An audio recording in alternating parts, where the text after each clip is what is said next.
कल वाणी चल रही थी 9/5/66 की, पृष्ठ 2 मध्यादि में। Yesterday, the discourse that had been in progress was dated 9th May 1966.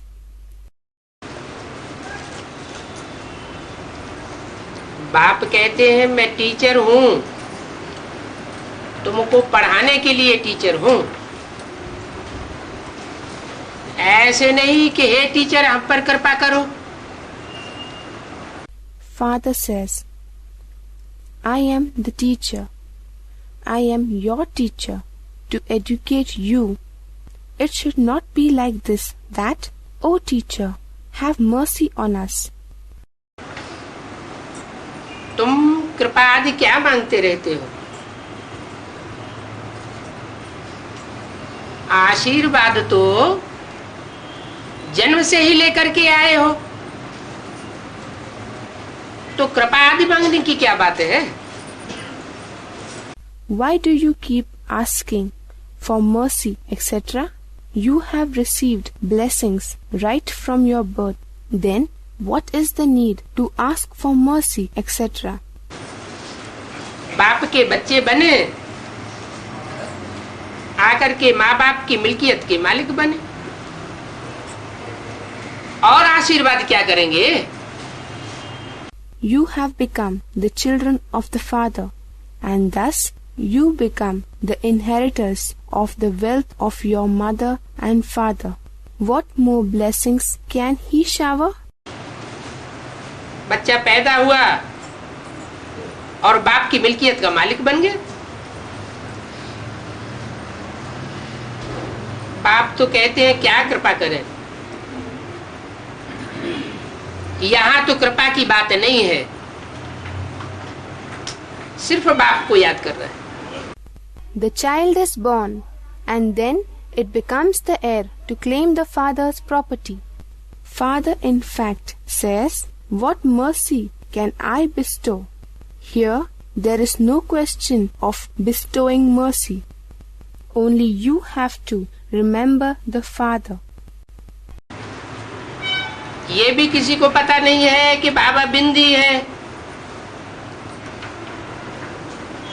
अभी तुमको बाप ने बताया है, सभी कहते भी हैं परमपिता परमात्मा गॉडफादर, सुप्रीम सोल, तो परमात्मा ठहरा ना।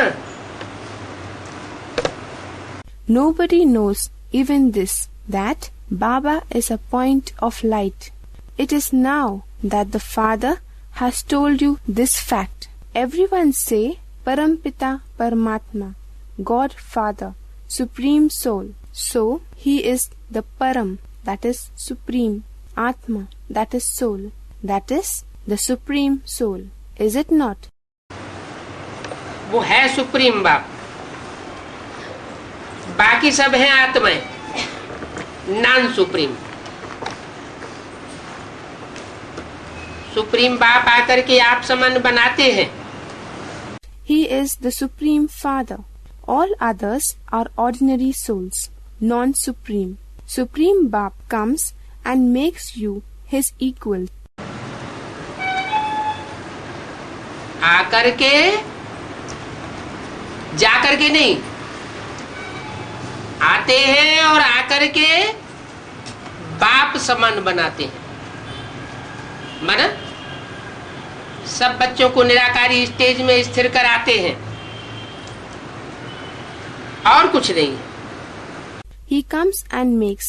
He does not go and make. He comes and after coming he makes us equal to the Father.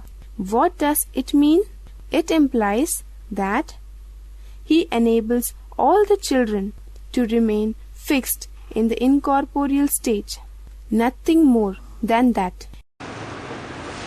कोई की बुद्धि में होगा कि क्या बेहद का बाप जो स्वर्ग का रचयिता है वो आकर स्वर्ग का मालिक बनाते हैं?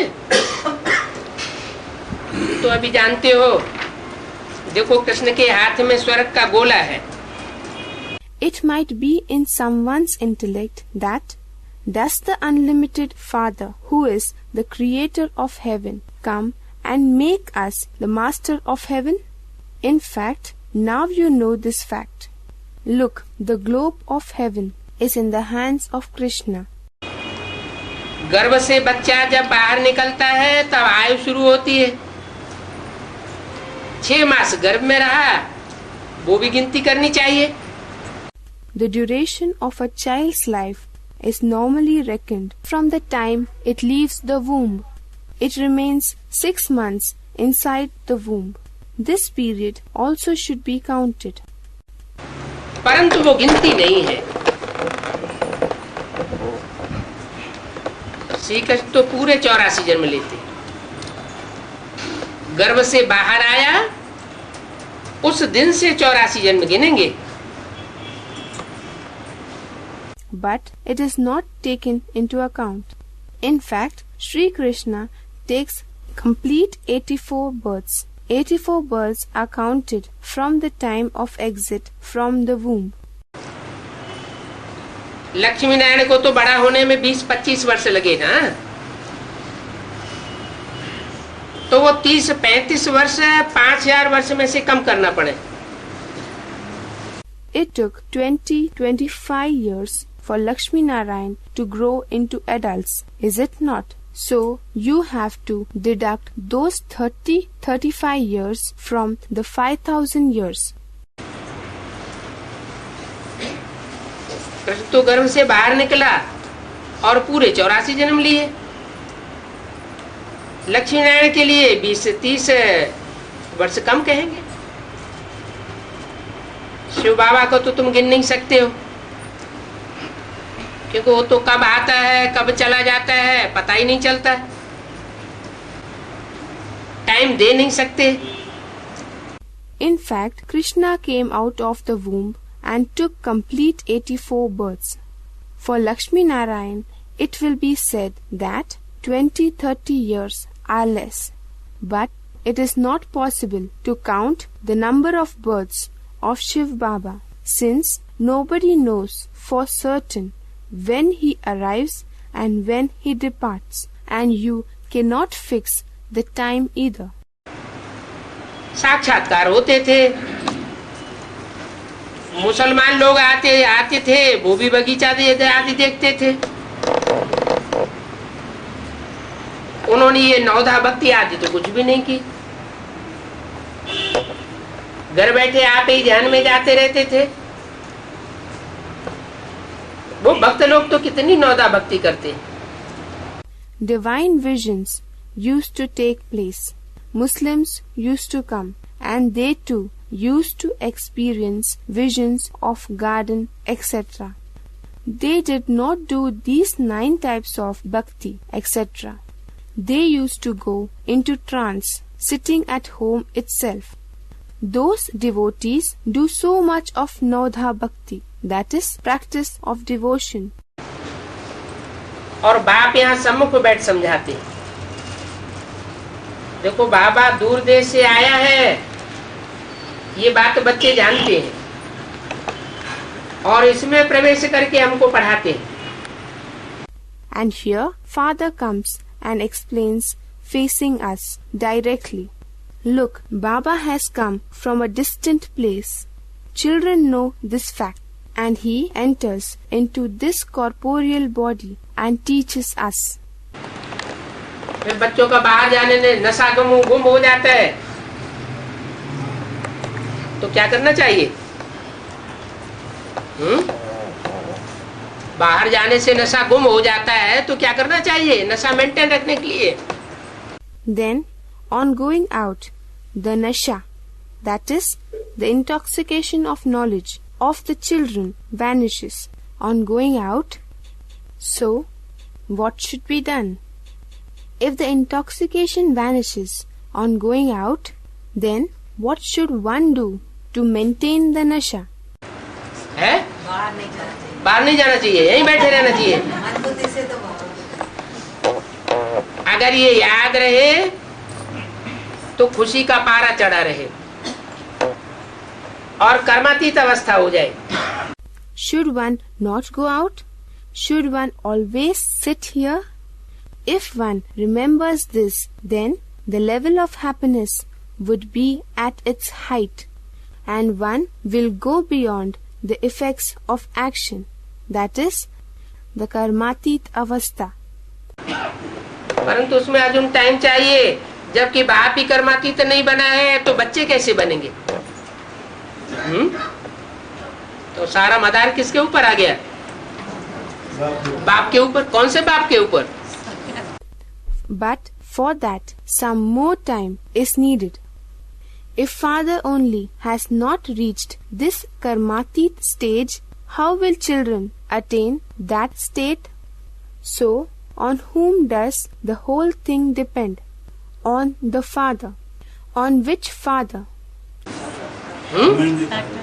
ह्यूमैनिटी का जो बाप है वो जब तक कर्मातीत अवस्था नहीं बना है तब तक किसी की कर्मातीत अवस्था नहीं बन सकती। और ह्यूमैनिटी का बाप क्यों कर्मातीत नहीं बन रहा है अभी तक? क्या कारण? The father of humanity, until he doesn't attain the karmatit stage, that stage cannot be attained by anyone else. And why isn't the father of humanity achieving that stage which is beyond the effects of action? What is the reason? क्योंकि बच्चों को साथ लेकर के जाना है, अकेला वापस नहीं जाना है। तो बच्चों को जिनको साथ लेकर के जाना है उनके साथ रहना तो है ना। कब तक? जब तक सब बच्चे तैयार हो। Because he has to take the children along. He cannot return alone. So it is necessary for him to be with those children who have to be taken along. Is it not? Till when? Till all the children get ready. तो साथ में रहना है तो संग का रंग भी किसका लगेगा? बच्चों का लगेगा। अरे उसमें तो सुप्रीम सोल बाप प्रवेश है, उसे संग का रंग क्यों लगेगा? So if he has to stay in the children's company, he will be colored by whose color of company? By the children. Array, the Supreme Soul Father resides in him. Then why will he get colored by the color of company? लगना चाहिए है? नहीं लगना चाहिए? है? लगना चाहिए। एक कोई लगना चाहिए या सबको लगना चाहिए? सबको क्यों है? Should he get colored by the color of company? Should he not get colored by the color of company? Should he get colored? Should the color of company be felt by one or all? Why all of them? एक supreme soul बाप एक मुकर्रर रथ में आता है, तो जिस एक मुकर्रर रथ में आता है उसके लिए गारंटी होनी चाहिए कि उसको संग का रंग न लगे। बाकी जो रुद्रमाला के मणके हैं जिनमें मुख दिखाए जाते हैं यादगार प्रवेशता की, उनको भले संग का रंग लगता रहे, क्योंकि वो तो मुकर्रर नहीं है। One Supreme Soul Father enters into one fixed chariot. So there should be a guarantee for that single fixed chariot in which he enters, that he should not be influenced by the color of company. Though the rest of the beads of the rosary of Rudra, that is, the Rudra Mala, who are shown with faces which are the reminder of the divine entry, be influenced by the company, because they are not the fixed chariots. मुकर्रर तो एक ही है, तो आखिर निराकरण क्या हुआ है? परसेंटेज नहीं, The fixed chariot is just one. So what is the final result? No. एक जिसमें मुकर्रर रूप से प्रवेश करता है उसका अनेक बच्चों से कनेक्शन है, क्योंकि 500 करोड़ बच्चे हैं। The one in whom the entry is in a fixed way, he has connection with many children, because he has 500 crore children. Ibrahim Buddha Christ के लिमिटेड बच्चे, whereas Ibrahim, Buddha and Christ have limited children. तो जिसका अनेकों से connection होगा है तो आत्मा ही ना। भले आत्माओं के बीच में पार्ट बजाने वाली परमात्मा है, लेकिन जो बात जो नियम एक आत्मा के लिए लागू होगा वो सभी आत्माओं के लिए लागू होगा। So the one who has connection with many, then after all he is also a soul, is he not? Though he is the one who plays the part of the Supreme Soul amongst the other souls, but the rule which is applied to one will be applied to all others. जन्म मरण के चक्र में आने वाली जो भी आत्माएं हैं उनको संग का रंग जरूर लगता है। एक सुप्रीम सोल ऐसा है जिसको संग का रंग नहीं लगता है। All the souls who come in the cycle of birth and death, they will definitely get colored by the company. Only one Supreme Soul is such that he does not get colored by the color of company. तो ढेर बच्चों के connection में आने के कारण time लग जाता है कर्मातीत अवस्था बनने में। ठीक है, सुप्रीम सोल की प्रवेशता के कारण जो संग का रंग लगता है वो जल्दी खत्म हो जाता है। As he comes into connection with many souls, it takes time to arrive at the karmatit state. Okay. Because of the entry of the Supreme Soul, the color of company gets destroyed very soon. औरों में प्रवेशता की limit नंबरवार है, उसमें प्रवेशता जास्ती होती है, लेकिन संग का रंग लगता तो है ना। In the case of other souls, the limit of entry is number wise. Entry in him is more frequent, but still he gets colored by the color of company, is it not?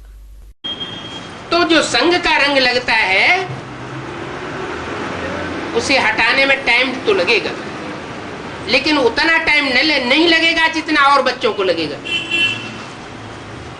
So it will definitely take time to remove that color, but he doesn't take that much time as the other children do.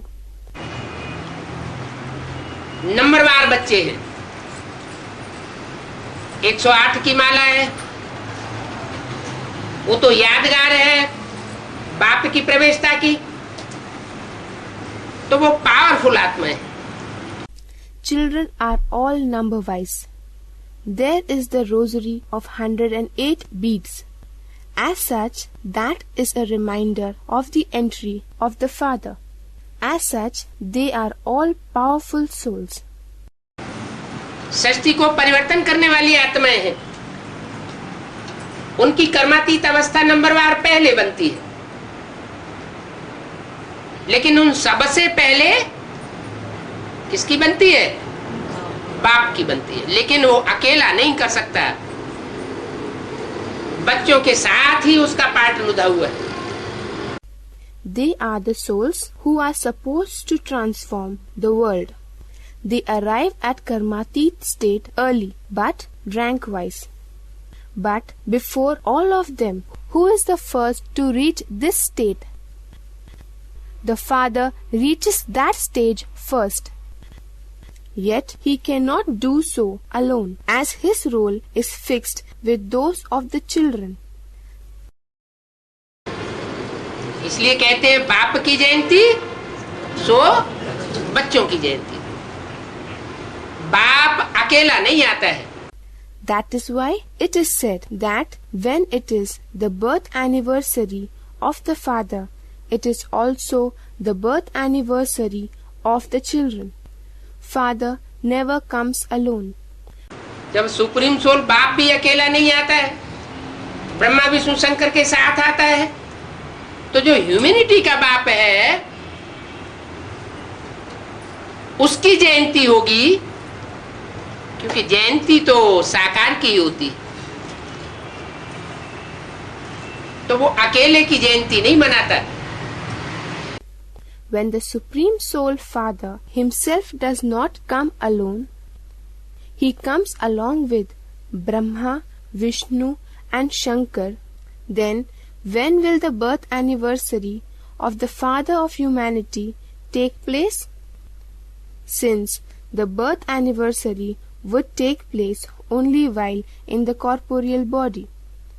However, he does not celebrate the anniversary of himself alone. नई दुनिया का संगठन प्रत्यक्ष होगा तो एक से नहीं होगा, परिवार होगा, कुटुंब होगा, एक साथ प्रत्यक्षता होगी। The gathering of the new world will not be revealed through just one. It will be a family. It will be a family line. Revelation will take place together. तो बताया, सबसे पहले मम्मा को अच्छा पोजीशन गया है।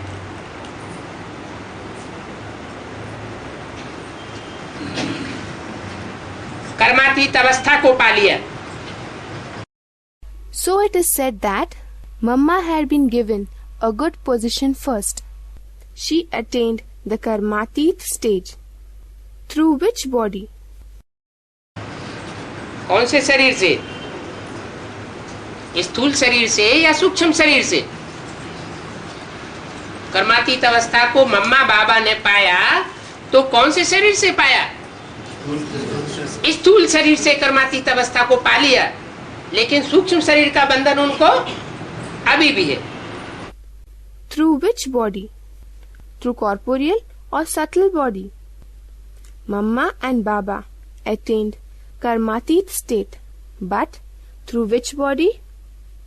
They attained Karmatit state through corporeal body, but the bondages of the subtle body remain even now. शरीर के दुख सब दूर हो गए। बाबा भी चाहते क्यों न वहां जाए, सर्विस करे। The sufferings of the corporeal body are all gone, so Baba also wished, why not go there and do service? क्योंकि उस समय ब्रह्मा बाबा ने शरीर छोड़ा नहीं था, तो उनकी भी ये आस थी कि जैसे मम्मा शरीर छोड़ करके चली गई, सूक्ष्म वतनवासी बन करके सूक्ष्म शरीर धारण करके सर्विस करती है, वैसे मैं भी जाकर के सर्विस करूं। It is because at that time Brahma Baba had not left his physical body, so it was his wish too that as Mamma left the body and went away as a subtle world dweller and is doing service in the subtle body, similarly even I should go and do service. मम्मा को तो बहुत अच्छी lift मिल गई।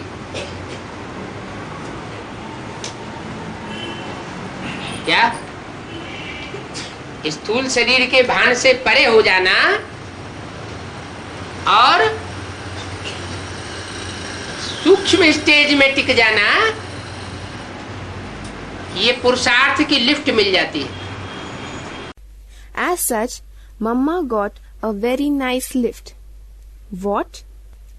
Getting detached from the corporeal body and being stabilized in the subtle stage, she gets this lift in her efforts. जिन आत्माओं को ये lift मिलती है, उनको जैसे टीचर की पढ़ाई मिलने लगती है, डायरेक्ट अंदर ही अंदर मनन चिंतन मंथन तीव्रता से चलता है। और देह का भान भूल जाता है। For those souls who receive this lift, it is as if they receive the direct teachings of the teacher. Churning of knowledge goes on vigorously within oneself, and the body conscious state will be forgotten. सेवा की planning बुद्धि में चलती है, नई दुनिया का नजारा बुद्धि में चलता है, ज्ञान के पॉइंट्स का मनन चिंतन मंथन बुद्धि में चलता है, और स्थूल देह का भान छूट जाता है। The planning of service goes on in the intellect. Vision of the new world stirs in the mind. Churning of the points of knowledge goes on in the intellect, and the consciousness of the physical body ends. लेकिन मम्मा को तो शरीर ही नहीं है, जैसे कि अभी बाबा को भी शरीर नहीं है। बहुत से ऐसे बच्चे हैं जिन्होंने शरीर छोड़ करके सूक्ष्म शरीर धारण कर लिया है, अपना चोला तो नहीं है। But Mamma has no physical body at all, just like Baba has no body now. There are many such children who have also left their physical bodies and assumed subtle bodies. They do not have their own bodies. तो क्या वो आत्माएं service नहीं करती है? और service ऊपर करती है या नीचे करती है? नीचे करती है। तो जो नीचे सर्विस कर रही है वो जरूर बच्चों में प्रवेश करके सेवा करती है। So, don't those souls do service? And do they do the service above or below? They do it below. So, if they are performing service below, it is sure that the serving soul enters into the children and does service. जैसे शिव बाप प्रवेश करते हैं, वैसे वो सूक्ष्म शरीरधारी आत्माएं भी प्रवेश करती है। Just like Shiv Baba enters. Likewise, even those subtle bodied souls enter into others. तो ये लिफ्ट मिलने की बात है। So this is a matter of getting a lift. सूक्ष्म स्टेज में टिकना, इसमें दुख की कोई बात नहीं है। Getting stabilized in the subtle stage. In this, there is nothing to feel sad about. अब देखो श्री कृष्ण की आत्मा को अंतिम जन्म में फुल ज्ञान है,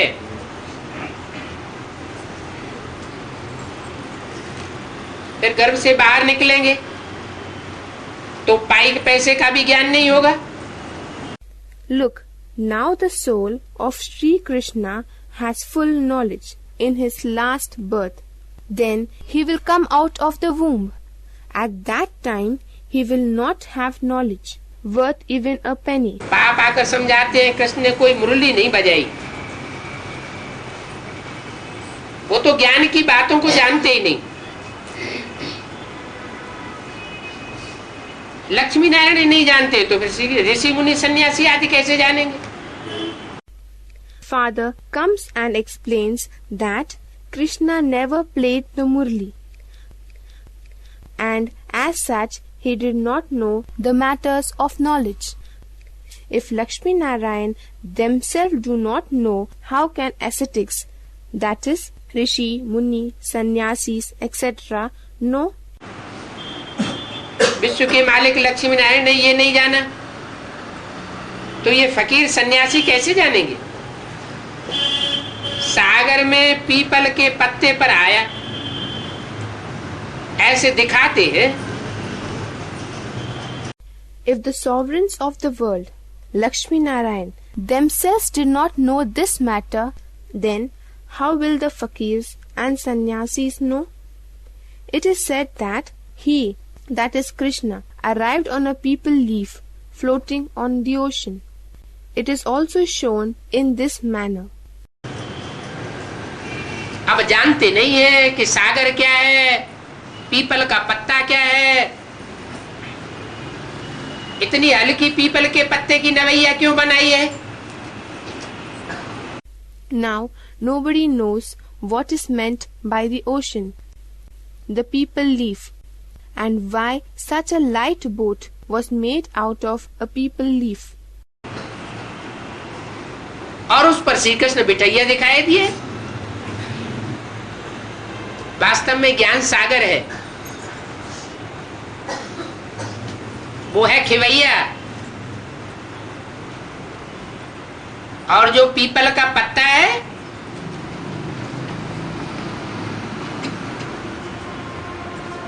वो ब्रह्म वृक्ष माना जाता है। And SriKrishna is shown resting on it. In reality, it is an ocean of knowledge. It is he who is the khivaiya, that is, the boatman. And the people leaf is considered as the Brahma Vriksha, that is tree. People, और कहते हैं कि people पर भूत प्रेत निवास करते हैं।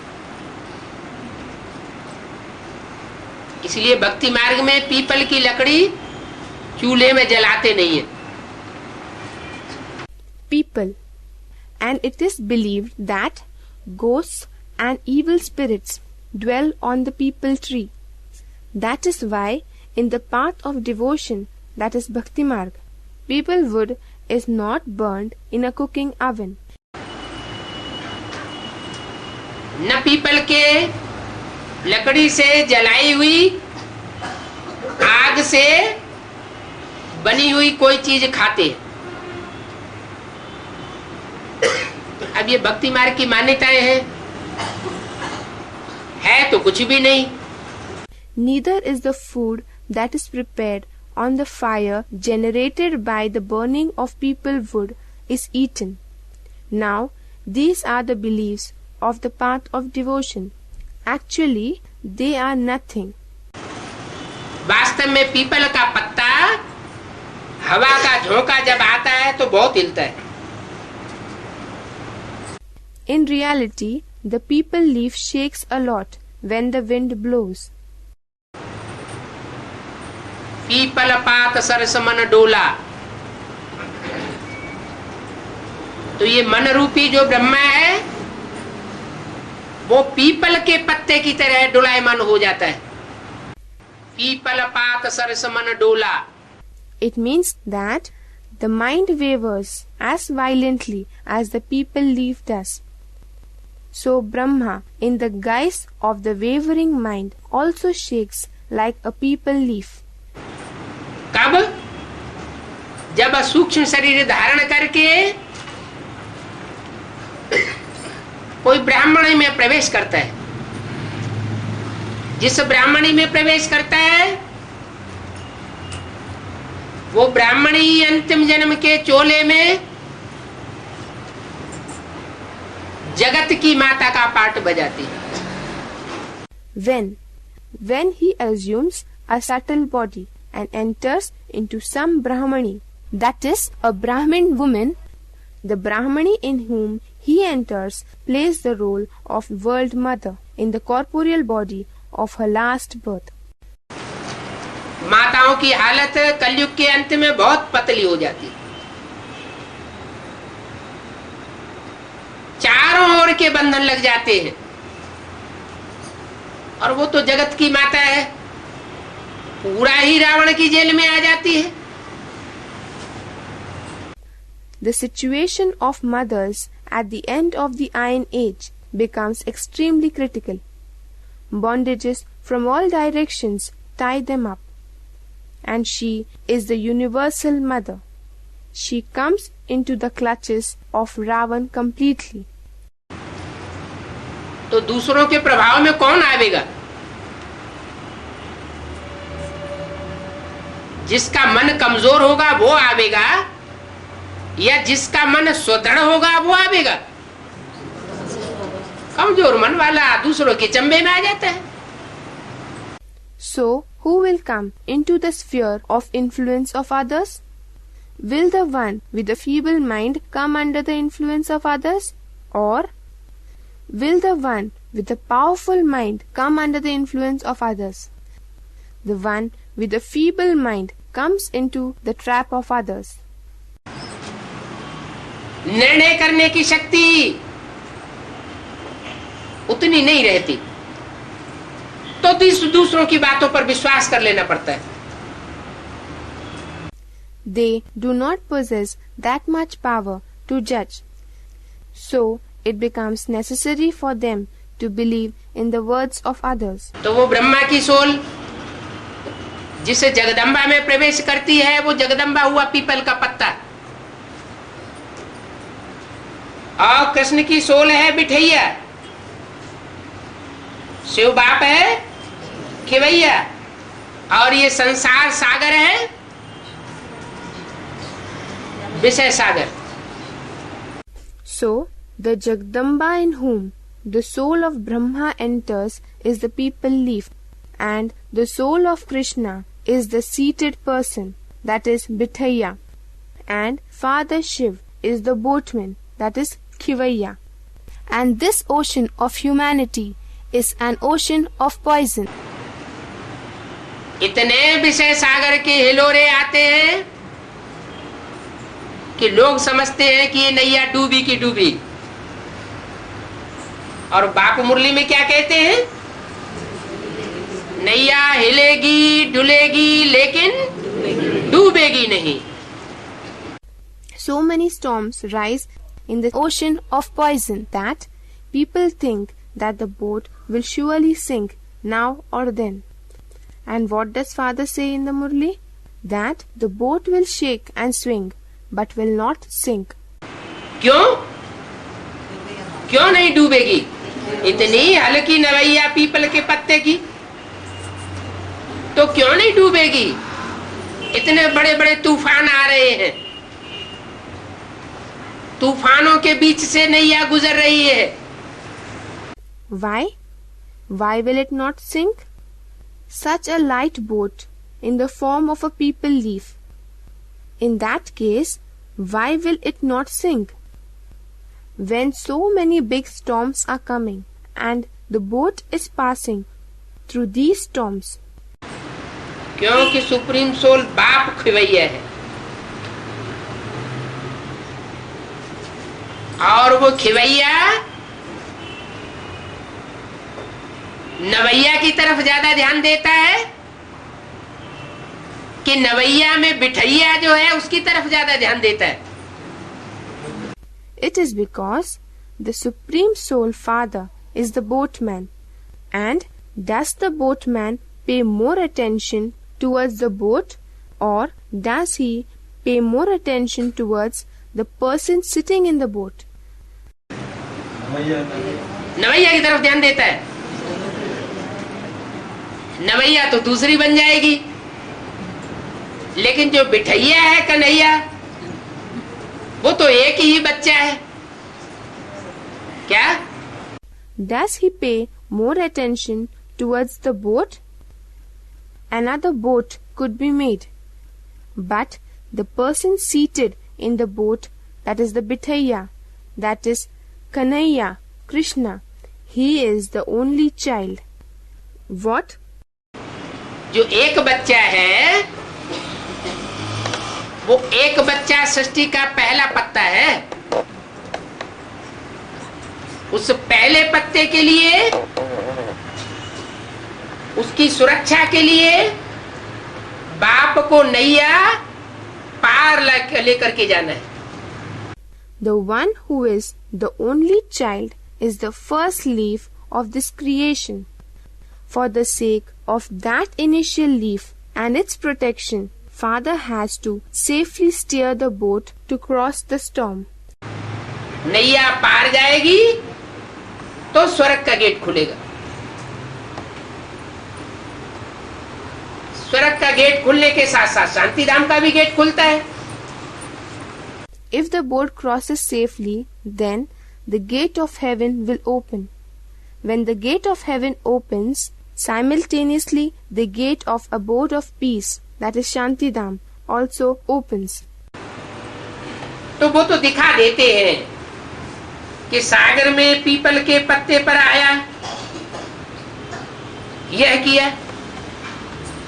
ये सब कहानियां दिखाई दी जो बैठ करके लिखी है। However, they show that he had come riding on a floating people leaf in the sea. He did such and such a thing. All these stories are made up by them, which they sat and wrote. कहते हैं गंगा नदी में पैर डाला तो गंगा नीचे चली गई।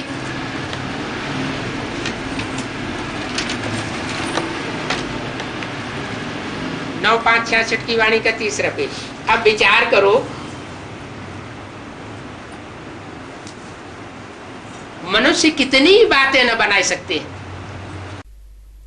They say that he stepped into the river Ganga and Ganga water went down. The third page of the Vani dated 9th May 1966. Now you think over how man is capable of making so many false stories. अब बाप समझाते हैं, तुमको कोई भी उल्टी फुल्टी बातों पर कब विश्वास नहीं करना चाहिए। शास्त्र आदि कितने मनुष्य पढ़ते हैं, बाप कहते हैं पढ़ा हुआ सब भूल जाओ। Now Father explains that you should never believe in any false gossip. Men read so many scriptural texts, etc. Father says, forget whatever you have read. बाप ने प्रैक्टिकल कहा है तो 2500 वर्ष के बाद मनुष्यों ने पुस्तकों में वो लिख करके रखा है गीता में। हे अर्जुन, तू जो कुछ पढ़ा हुआ है वो सब भूल जाए। Father has said practically. Then 2500 years later, people have written those words in the books, in the Gita, that Hey Arjun, forget whatever you had read. इस देह को भी भूल जाओ। तुम नंगे आए थे,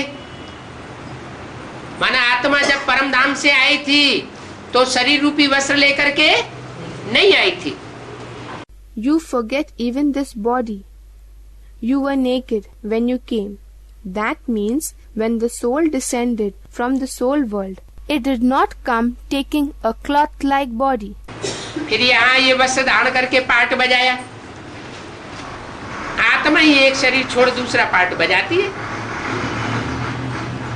भिन्न नाम, भिन्न रूप, भिन्न देश, भिन्न चोला पहन करके पार्ट बजाती आती है। Then it plays its part here after taking this body form of dress. The soul itself discards its old body and plays a new role. It goes on playing different roles, taking different names, different features, different country and different corporeal bodies. अब बाप कहते हैं ये तुम्हारा वस्त्र छी हो चुका है, ये तुम्हारा शरीर रूपी वस्त्र पुराना हो गया है, छी हो गया है, और आत्मा और शरीर दोनों ही पतित हो चुके हैं। Now Father says that this body of yours has decayed now.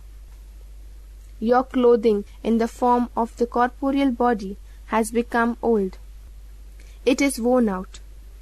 Both your soul and body have become impure. आत्मा कोई श्याम और आत्मा कोई सुंदर कहा जाता है। आत्मा प्योर थी तो सुंदर थी, फिर काम शिक्षा पर बैठने से काले बने। It is the soul which is said to be Shyam, that is dark, and it is the soul which is said to be Sundar, that is beautiful. The soul originally was pure and hence beautiful. It then became impure by sitting on the pyre of sex lust. कब से काम शिक्षा पर बैठे? द्वापर युग से कौन आया? इब्राहिम आया, इस्लाम धर्म आया, वहां से काम विकार शुरू हुआ। Since when has it climbed the pyre of sex lust? who arrived from the copper age. Ibrahim came. Islam religion appeared. Sex lust started from that time. तो काम इच्छा पर बैठने से काले बने। न इस्लाम धर्म आता, न व्यभिचार बढ़ता, न काले बनते। So the soul became impure by sitting on the pyre of lust. If Islam religion had not come, then vyabhichar, that is adultery, would not have arisen and the soul would not have become dark. ज्यों-ज्यों व्यभिचार बढ़ता जाता है, त्यों-त्यों आत्माएं और उनके शरीर रूपी वस्त्र छी-छी बनते जाते हैं। As and how vyabhichar, that is adultery, increases, the soul and its cloth-like body becomes dirty.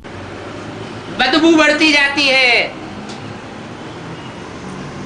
ग्लानि होती जाती है।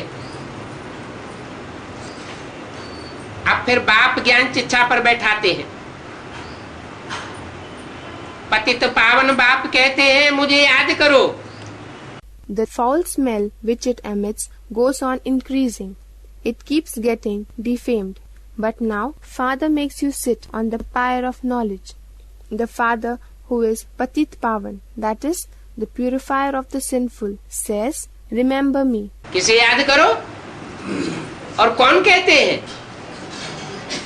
पतितों को पावन बनाने वाला बाप कहते हैं। माना नीचे वाला नहीं है, पतितों को पावन बनाने वाला। Whom should you remember? And who says so? The Father, who is the purifier of the sinful ones, says so. It means that the one having the lower stage is not the purifier of the sinful ones. दो soul है, एक supreme soul और दूसरी मनुष्य आत्माओं का बाप। वो नीचे का पार्टधारी है। There are two souls. One is the Supreme Soul and the other is the Father of the human souls. He, that is, the Father of the human souls, is the role player of this lower world. वो सदैव ऊंची stage में रहने वाला है। कौन? Supreme soul. बलि षष्ठी पर आता है तो भी मन बुद्धि से ऊंची स्टेज में रहता है। He is the one who always remains in the highest stage, who, the Supreme Soul. Though he comes in this world, yet his mind and intellect always remains in the highest stage. इसलिए यादगार दिखाते हैं कि शंकर जी सदैव कहाँ रहते थे? कैलाश पर्वत पर रहते थे। अब उन्होंने हिमालय पहाड़ पर जो ऊंची चोटी कैलाश की है वो दिखाई दी है। That is why they show the memorial of this. Where is Shankarji always shown to reside? He is shown as residing on Mount Kailash. Now they have shown him as residing on the highest peak of Mount Kailash of the Himalayas. अब पहाड़ पर रहने की कोई बात नहीं है, ये तो ऊंची स्टेज में रहने की बात है कि परमात्मा बाप बरस सुप्रीम सोल इस सृष्टि पर आता है तो साकार सृष्टि पर आते हुए भी, छीछी शरीर में आते हुए भी ऊंची स्टेज में रहता है। It is not that he dwells on a mountain, but it is the matter of stabilizing in the highest stage. Even though the Supreme Soul, Father, descends on this world of corporeal beings, even though he enters an impure body, he stays in the highest stage. तो जो भी बच्चे connection में आते हैं उनकी भी कैसी स्टेज हो जाती है? ऊंची स्टेज हो जाती है। चेहरे चमचमाने लगते हैं, आत्मा में शक्ति की अनुभूति होने लगती है। So all the children who come into connection, in which stage do even they get stabilized? Even their stage becomes high. Their faces begin to glow. The soul feels empowered. तो बोला,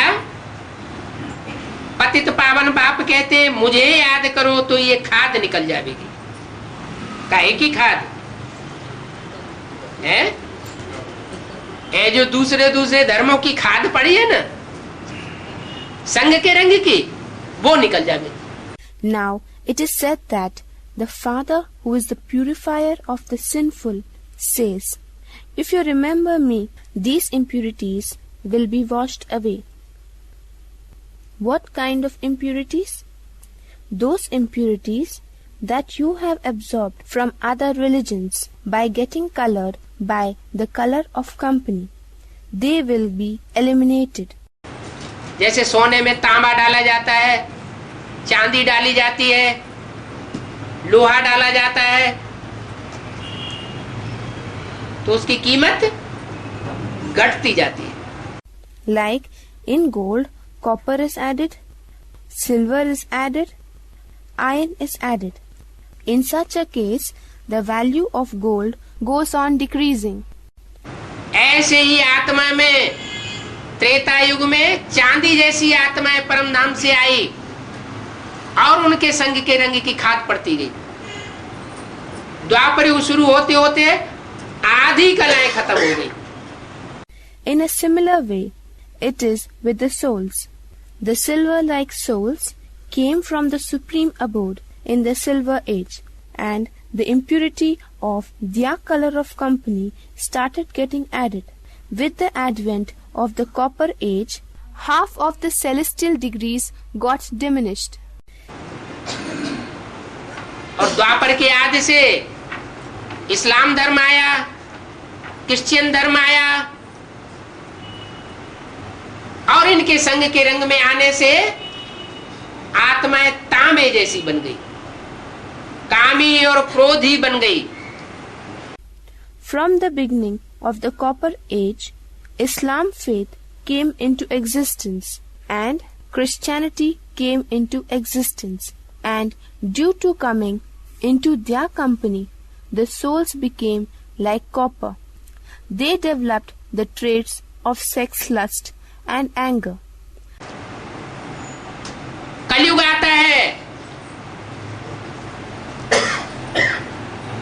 तो जो मुख्य धर्म आए, इस्लामी, बौद्धी, क्रिश्चियन, उनकी सहयोगी डालियों वाले धर्म पिताएं भी उतर पड़े और लोहे की खाद पड़ गई।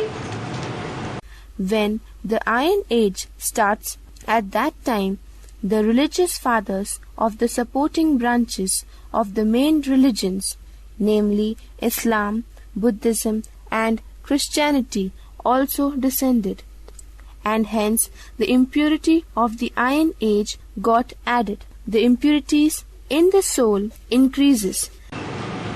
तो जैसे जैसे खाद पड़ती जाती है, आत्मा में मैल बढ़ता जाता है,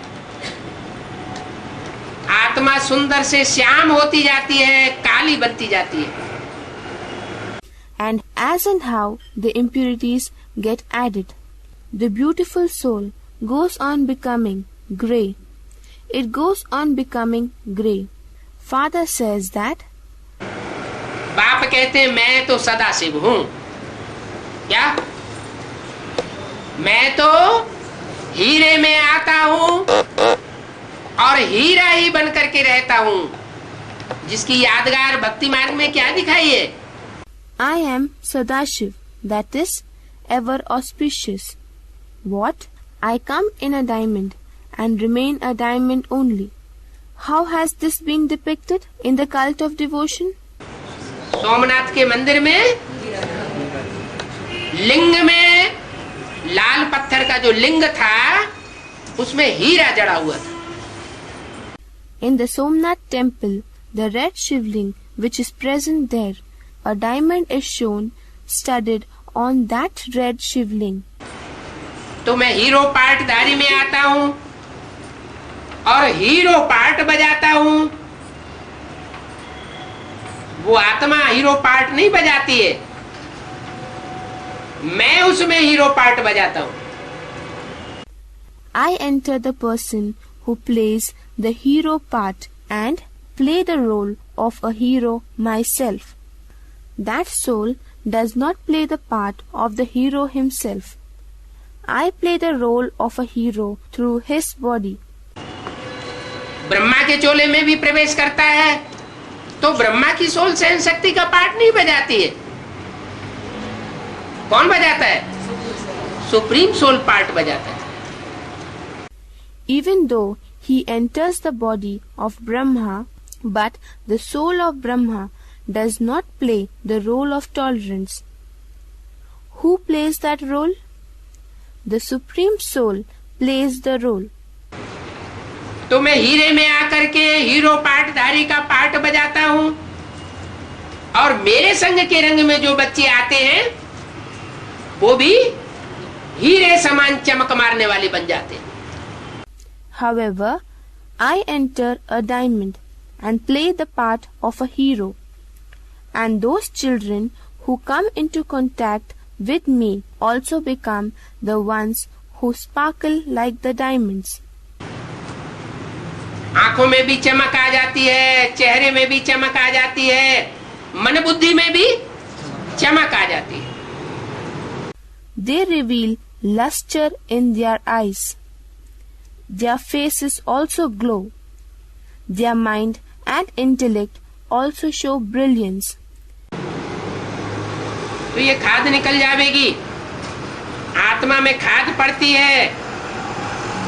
अब देखो गवर्नमेंट कहती है सोना नहीं पहनो, क्या?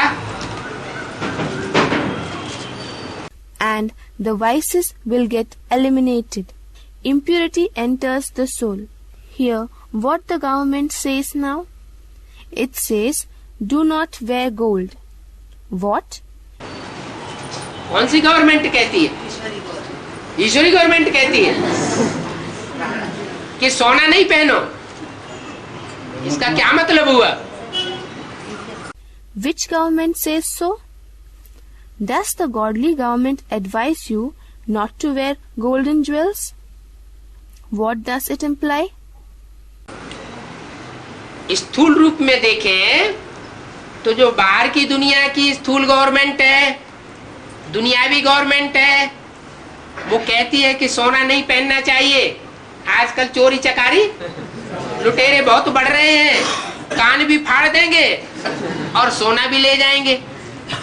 If you view in a materialistic way the materialistic government of the outside world, the worldly government says do not wear gold. Nowadays, theft, looting and snatching are on the rise. Even earlobes are cut to snatch gold rings, and they will even take away the gold.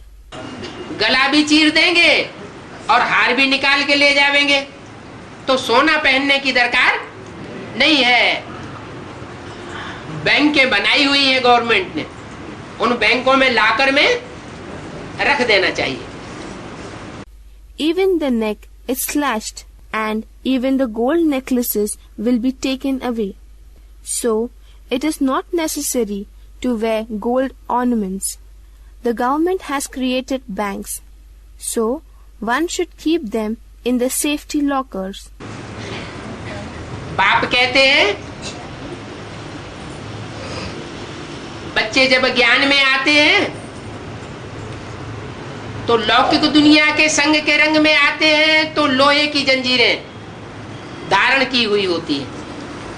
Father says that when the children come into knowledge, they set in the iron chains when they come into the company of the Lokik world.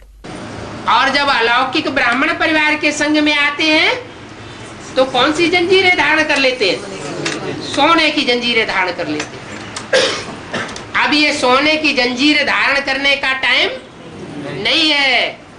इन देवताओं के संग के रंग से तुम पावन नहीं बनोगे। And when they come in the company of the spiritual Brahmin family, then what kind of chains do they assume? They assume golden chains. But now it is not the time for wearing golden chains. You will not become pure in the company of these deities. जो basic knowledge में चलने वाली आत्माएं हैं वो सब क्या बनेगी? सत्युग त्रेता में देवता बनेगी। उन देवात्माओं के संग के रंग से तुम्हारा निस्तार होने वाला नहीं है। तो ये सोना पहनना अब बंद करो। What will those following the basic knowledge become? They will become deities in the golden and silver ages. You cannot elevate yourself in their company. So stop wearing gold now. Government कहती है सोना नहीं पहनो। जो थोड़ा बहुत है वो सोना भी लूटते रहते। गवर्नमेंट भी लूटती है, चोर चकार भी लूटते रहते हैं, और जो खोद के जमीन में गाड़ देते हैं तो भूकंप आदि आता है, प्रकृति उसे विलीन कर देती है जमीन में। Government also asks you not to wear gold.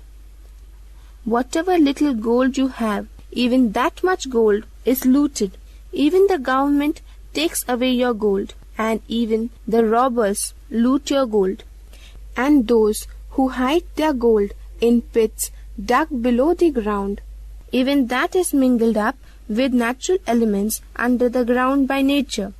If an earthquake strikes the area. कलयुग अंत में अभी सोना बिल्कुल नहीं है। क्या? सोने जैसी आत्माएं, सच्ची आत्माएं इस सृष्टि पर नाम मात्र के लिए भी नहीं है। और सतयुग आदि में फिर सोने की महल बनावेंगे। At the end of this iron age, there isn't any gold left. What? Souls like gold, that is, the souls as true as gold, are not to be found, even in traces, in this world. And then they will build palaces of gold at the beginning of the golden age. महल, ये तो एक मुहावरा है। सोने का महल नहीं होता है। महल माना किला, किला माना संगठन। जो सच्ची आत्माएं हैं, सच्चे दिल वाली आत्माएं हैं, उनका संगठन तैयार हो जाता है। Palaces? It is just a proverb. Golden palaces will not be there. Palace means fort. Fort means gathering. A gathering of such true and golden-hearted souls will form. त्यागी, तपस्वी, सच्चे पुरुषार्थी जैसे बाप श्रीमत से चलाना चाहते हैं, वैसे ही चलने वाली आत्माएं, उनका संगठन तैयार होता है। The ones who renounce the world, spend time in meditation, and true effort makers, and those truly following supreme directions as received from the Father. The gathering of such souls gets ready. Wonder है। सतयुग आज में तुम फिर से वैसे ही सोने के महल बनावेंगे। सच्ची आत्माओं का महल बनेगा और आप सब बच्चे सोने जैसे बन जाएंगे। It is a wonder that you will prepare the palaces of gold once again at the beginning of the golden age. The palace of true souls will be made, and all you children will become like gold. और संगम युग में कैसे बनना है? हीरा जैसा बनना है। हीरा जैसा बनना है तो किसको पहनना है? हैं? सोना पहनना तो गवर्नमेंट ने बंद कराई दिया। तो हीरा बनने के लिए हीरा पहनना है। And how should you be in the confluence age? Should be like a diamond. If you want to become like a diamond, then what should you wear? Government has banned the wearing of gold. So, you must wear diamonds to become a diamond. लेकिन ऐसा तो government नहीं कहती वो कि हीरा पहनना है। ईश्वरीय गवर्नमेंट कहती है कि सबसे अच्छा पुरुषार्थ है नारायण को याद करना। ये बहुत सहज पुरुषार्थ है। But that government does not say so, that you must wear diamonds. Godly government says that remembering Narayan is the best effort, and it is a very easy effort too. क्योंकि नारायण वो है हीरो पाठधारी. हीरो पाठधारी को जितना बुद्धि से याद करेंगे तो स्वयं भी हीरे जैसे बनेंगे. और कोई दूसरा रास्ता नहीं है तमो प्रधान से सतो प्रधान बनने का. Because Narayan plays the role of the hero. If you remember the one who plays the hero's role intensively with your intellect, you will also become like a diamond. There is no other alternative way to become wholly virtuous from the totally degraded state. Om Shanti.